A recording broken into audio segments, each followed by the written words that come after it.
Saudara-saudara, sekarang ini banyak orang bisa memberi contoh, tapi sedikit orang bisa menjadi contoh.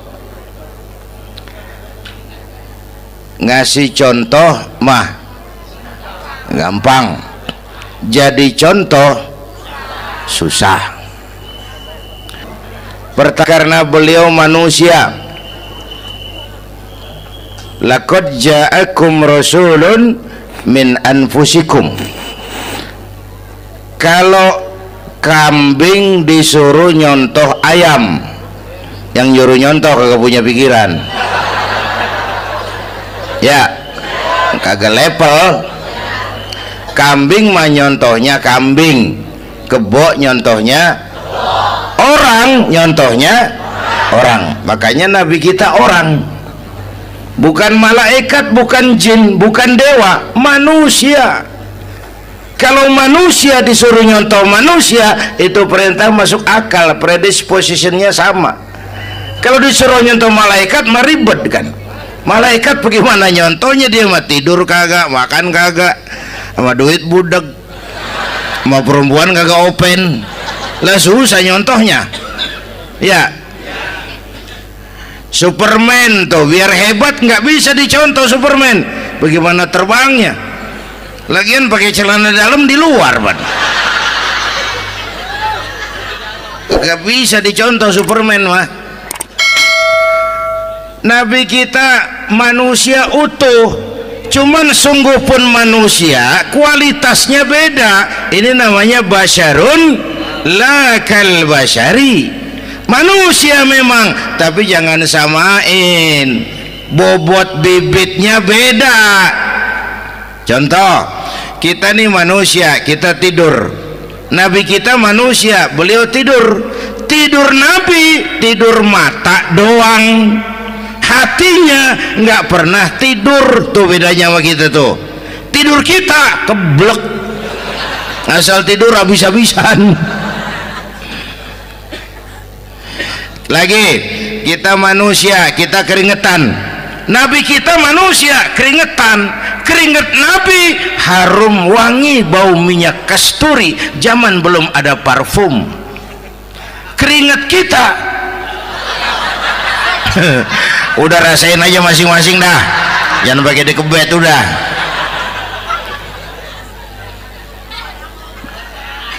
Contoh lagi, kita nih manusia nih, kita beludah nggak? Nabi kita manusia, beliau juga beludah. Ludah Nabi obat, ludah Nabi. Itu kan waktu mau hijrah kan sama Sayyidina Abu Bakar, sampai di Gua Sur, Sayyidina Abu Bakar bilang, saya turun duluan ke gua ya Rasul. Ngapain? Bersihin gua, takut ada binatang berbisa. Silakan turun. Sayyidina Abu Bakar bersihin gua, bener tuh, tangannya digigit kalajengking, sakit, ngebet, bengkak. Kalajengking Arab ya, emang di Arab kejadiannya. Wuher nyaut aja bener. Ditahan aja, udah aman ya Rasul, silakan turun.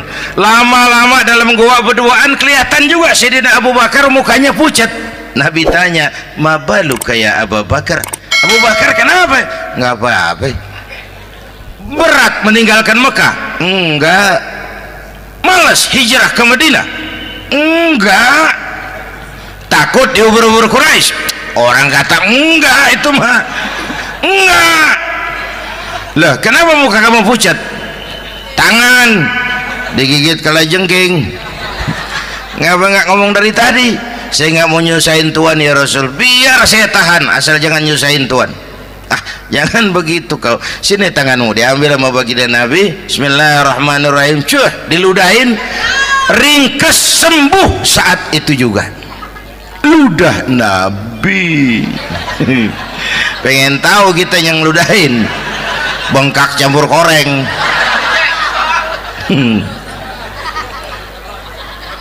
Satu tuh alasannya kenapa Nabi dijadikan contoh, karena manusia. Kalau manusia disuruh nyontoh manusia pasti bisa dong ya. Yang kedua, karena tadi kata Bang Haji Oma, pribadinya itu pribadi yang multidimensi.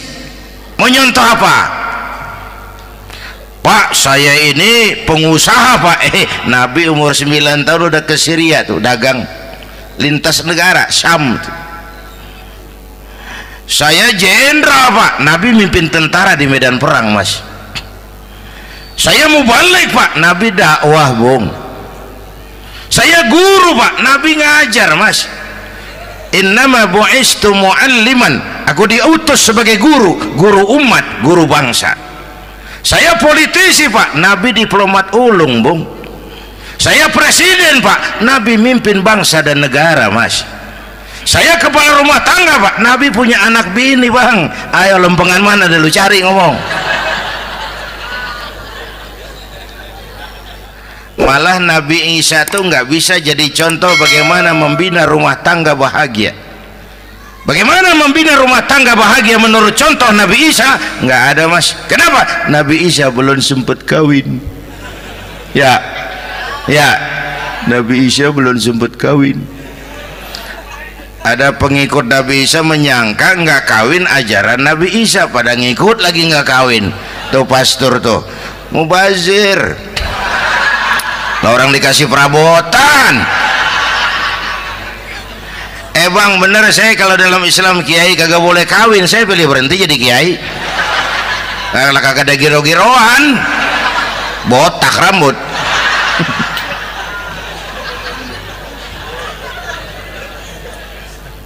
Makanya Bang Haji Oma cerita poligami saya girang banget tadi.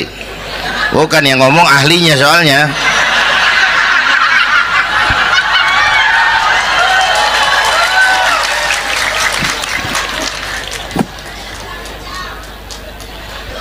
Dadah gitu aja deh ya.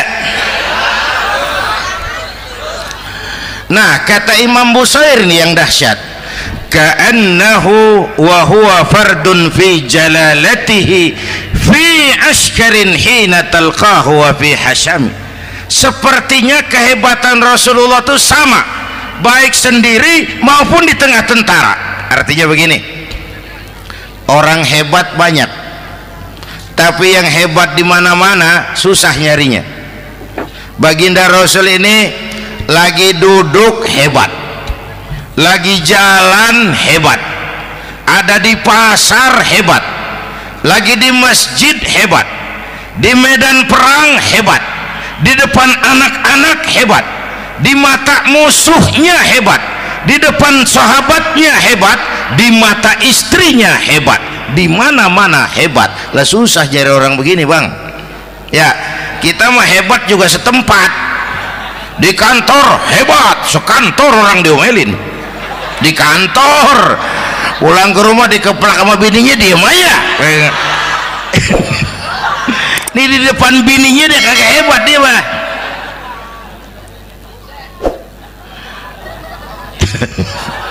Oke, lalu kalau begitu soalnya apa yang mau kita contoh? Saya sampaikan 3 aja.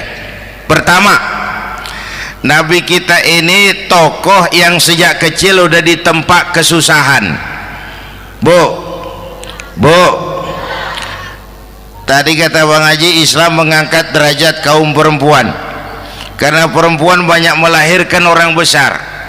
Lihat Sayyidah Aminah, ibunda baginda Nabi, melahirkan anak pertama tanpa didampingi suami. Meninggal suaminya, sedih hatinya, remuk perasaannya, tapi tegar jiwanya.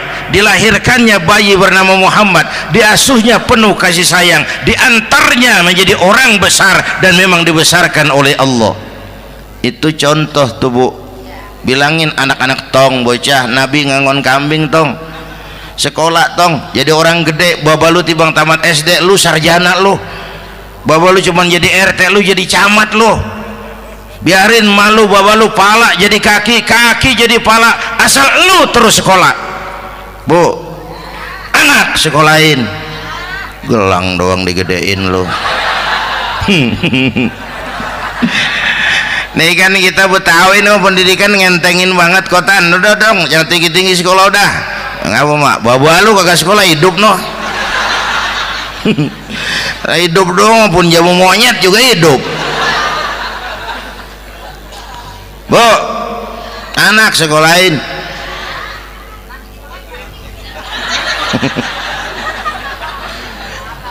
Mahatma Gandhi, kecilnya begeng, ceking, cacingan, liatim. Emaknya tuh, Gandhi sekolah nak, Gandhi belajar nak, Gandhi jadi orang besar nak. Kalau perlu belajar ke Inggris, biar Inggris menjajah kita. Gak apa-apa kau sekolah ke Inggris, tapi jangan jadi Inggris nak. Jangan pacaran sama bule, jangan sentuh minuman keras. Gandhi jadi orang besar. Mahatma Gandhi tumbuh karena dorongan emak. Mak, udah yatim. James Watt, Kang Bandrek. Emaknya tuh yang dorong tuh jadi orang besar. Belum lagi perempuan yang jadi besar. Di Indonesia ada Kartini, di Jawa Tengah ada Dewi Sartika, di Jawa Barat Dewi Sartika, di Bengkulu ada Fatmawati Soekarno, sang penjahit bendera merah putih. Di Aceh muncul Laksamana Malahayati, disusul kemudian oleh Cut Nyadin, baru kemudian muncul Cut Koko, Cut Meme, Cut, ya udah tak cut lain dah.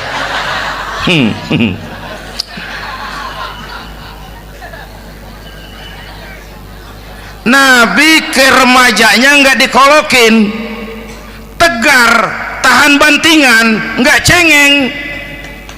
Begini bang, kalau bahasa kita nih, bahasa Betawi nih, orang mah bang kalau udah biasa susah ketemu susah nggak kaget udah.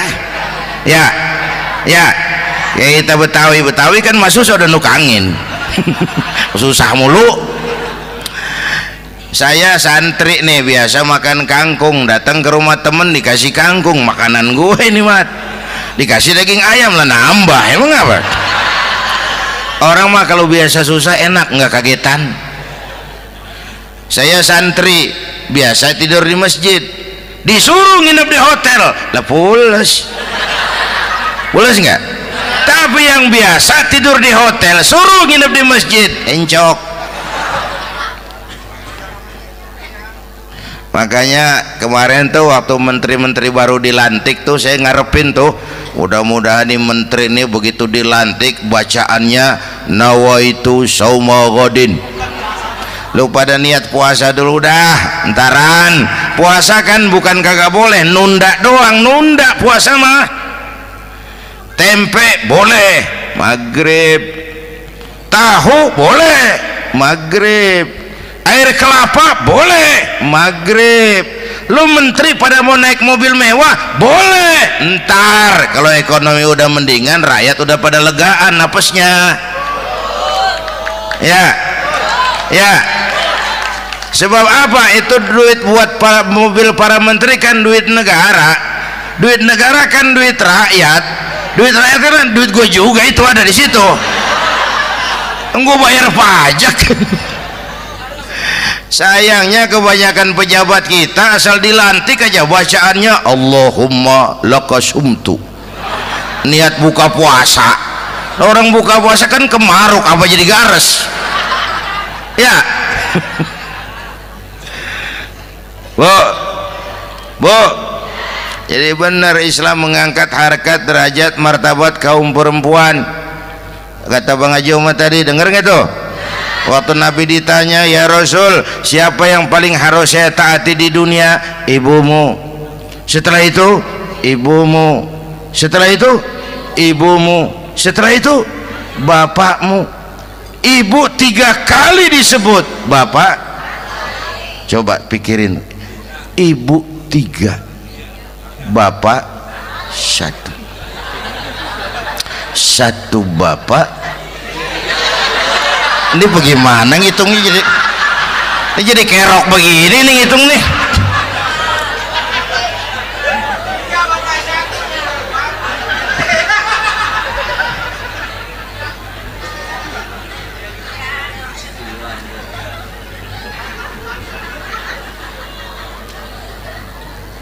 Jangan takut ngadepin susah. Hidup nih keras, kerja keras, perseringat banting tulang. Ya Bu. Satu. Yang kedua, contoh dari Nabi, orang yang paling bersih hatinya Rasulullah, orang yang paling baik akhlaknya Rasulullah, orang yang bahkan sudah dapat jaminan ampun dari segala dosa Rasulullah.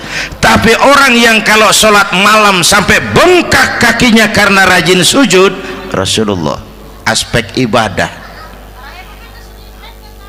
apaan? Hei, diam-diam giliran gue ini ngomong.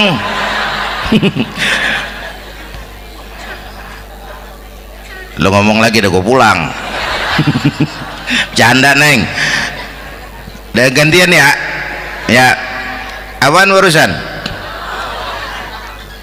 Orang yang dosanya udah dapat jaminan ampun, kalau salat malam bengkak kakinya karena rajin sujud. Saya tahu di sini juga banyak yang kakinya bengkak. Semurat. Oke. Kira-kira 3 minggu yang lalu saya menghadiri haul akbar Syekh Maulana Malik Ibrahim di Gresik, haul ke-609. Dari situ saya ke Surabaya ikut zikir sama keluarga besar Tarbiyatul Qulub. Waktu zikir saya terkejut, ada kalimat yang dibaca ratusan kali menyentak perasaan saya. Kalimatnya sederhana, kita hafalah, yaitu kalimat ana Abdullah. Dibaca ratusan kali, ana Abdullah, ana Abdullah, ana Abdullah, ana Abdullah. Buat saya itu menyentak karena memperteguh komitmen, saya hamba Allah, saya hamba Allah. Ah, itu mah Pak Zainuddin kan biasa, itu mah kita semua juga hamba Allah. Betul. Ayo kita bikin luar biasa. Saya mau tanya, Bapak Ibu hamba Allah apa bukan? 3 orang. Ibu hamba Allah apa bukan? Oke. Hamba Allah. Kata siapa? Nah, kata ibu sendiri. Kalau kata sendiri, pan namanya pan ngaku. Ya, orang ngaku mah boleh dong, tiba ngaku, namanya juga ngaku. Cuman diakuin apa enggak, kita pan belum tahu. Ngaku mah murah, diakuin mahal. Ya, yang gampang dah. Ibu kenal sama Presiden SBY? Kenal. Presiden SBY kenal sama ibu? Lo ngaku, lo ngaku.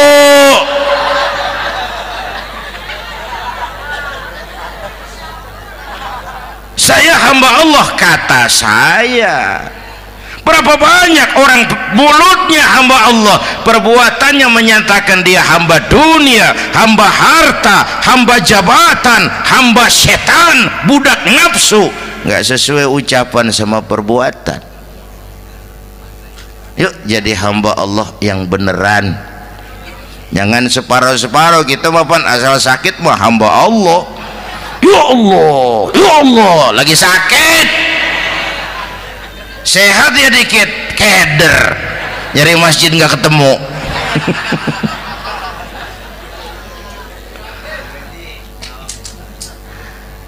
Apalagi kata Bang Haji tadi nih, kita nih kan zaman entertain nih, orang pada pinter bikin bungkusan sekarang Bang. Ya, abad entertain, orang pada bangun pencitraan. Tadi itu kiai sama dukun tipis bedanya. Dukun pada pasang iklan sekarang, ketik reg. Waduh, sampean lahir hari Selasa, nggak cocok di air, ono di hutan sono. Larang udah dagang es jadi berhenti, nggak cocok di air.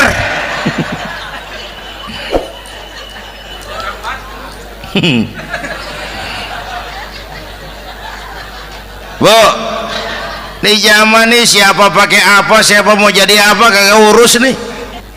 Bapak Ibu hadirin yang saya hormati, dan masyarakat kita ini kayak daun kering. Tahu daun kering? Gampang dikumpulin, susah diikat, berisik, gampang dibakar. Tuh daun kering. Penyakitnya kutil, kurang teliti, cepat heran, gampang kagum. Cepat heran, gampang kagum. Dulu ada tuh satu hari tabrakan di jalan kenceng, buah, korban jatuh belepotan darah, dikerubungin orang banyak. Datang wartawan mengambil gambar dari dekat, susah, orang banyak bener ngerubung. Cari akal nih wartawan, tolong saya dikasih jalan ke dekat korban. Orang nengok semua, saudara siapa? Saya bapaknya korban, katanya. Dia ngaku bapaknya korban. Ya orang minggir semua, minggir, ini ada bapaknya korban. Orang minggir semua, dia maju ke depan korban. Sampai di depan korban pucat mukanya tuh wartawan. Kenapa? Yang ketabrak anak monyet, Pak.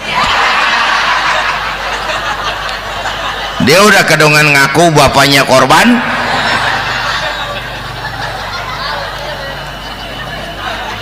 Bu, ini cerita pendek tapi pesannya lumayan nih. Kalau belum kenal bener mah jangan buru-buru ngakuin, ya. Dia kagak tahu yang ketabrak siapa, main ngakuin aja, saya bapaknya korban. Lu makan lu jadi bapak monyet, sono lu. Makanya jagain kampung kita nih, jangan kemasukan yang aneh-aneh, ya. Nabi palsu, aliran aneh, ya ini bid'ah, itu bid'ah kuno yang kayak begitu. Capek kita ngurusin begitu, udah kelewatan, ya. Yang tahlil mah terusin, yang kagak suka nggak apa-apa, cuman jangan ngomelin yang tahlil. Orang tahlil juga pakai dalil. Yang mabok masih banyak, yang tahlil diomelin. Kita nih kayak kurang kerjaan, akhirnya rame turu-turu kita. Padahal yang harus kita kembangkan kan rukun antar umat seagama, rukun antar umat beragama, rukun antar umat beragama dengan pemerintah, kata Bang Haji Omar tadi. Rukun antar umat seagama, turu-turu kita muslim nih kudu rukun. Beda pendapat boleh, marahan jangan, ya. Ya, tangan kanan sama tangan kiri juga beda, cuman rukun. Asal kiri gatal nih, kanan kagak diundang, dia boleh datang aja nggak rukin. Nggak ada kiri gatal kanan ngomel, lu garuk aja sendiri. Nggak, dia mah akur, ya Bu.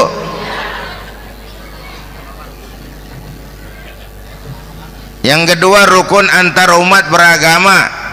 Islam ini rahmatan lil. Yang ketiga, rukun antar umat beragama dengan pemerintah. Ini mah kita kan bermasyarakat sama juga sembahyang berjamaah, ada imam, ada makmum, ya. Nih rakyat kalau jadi pemilih yang pintar ke depan, nah, mau memilih wali kota kayak gubernur kayak presiden kayak. Sebab apa? Sholat berjamaah kan siapa makmum kagak penting, Bang. Makmum mah siapa aja boleh, ya. Tiba ngikutin dia mah, ngaji dia mah gimana kayak nggak ada bab pemilihan makmum. Nggak usah, makmum mah kagak usah dipilih, siapa aja boleh, ya. Bang, tuh orang budak, Bang, boleh jadi makmum. Bacanya kagak fasih, boleh jadi makmum. Ketinggalan satu rakaat, boleh jadi makmum. Tapi nggak tiap orang boleh jadi imam. Siapa yang dipilih jadi imam? Pertama, a'lamuhum, kata Nabi. Orang yang paling alim di kampungmu siapa? Angkat jadi imam. Yang paling alim, bukan yang paling tua. Tua juga kalau kejemur kisut. Dulu tuh Nabi Adam waktu diangkat jadi khalifah kan bekalnya apa? Wa 'allama Adam al-asma'a kullaha. Al-asma' ay al-ulumul katsirah. Dulu zaman Fir'aun perang sihir sama Musa, sekarang perang visi dan misi. Punya ilmu, Bu, ngerti urusan dari tetek sampai bengeknya. Kalau ngikutin imam yang alim pan enak, bisa dipertanggungjawabkan. Hati-hati milih pemimpin, maksudnya bu jangan terjebak oleh penampilan. Emas pasti kuning, bener? Apa semua yang kuning pasti emas? Udah paham dulu.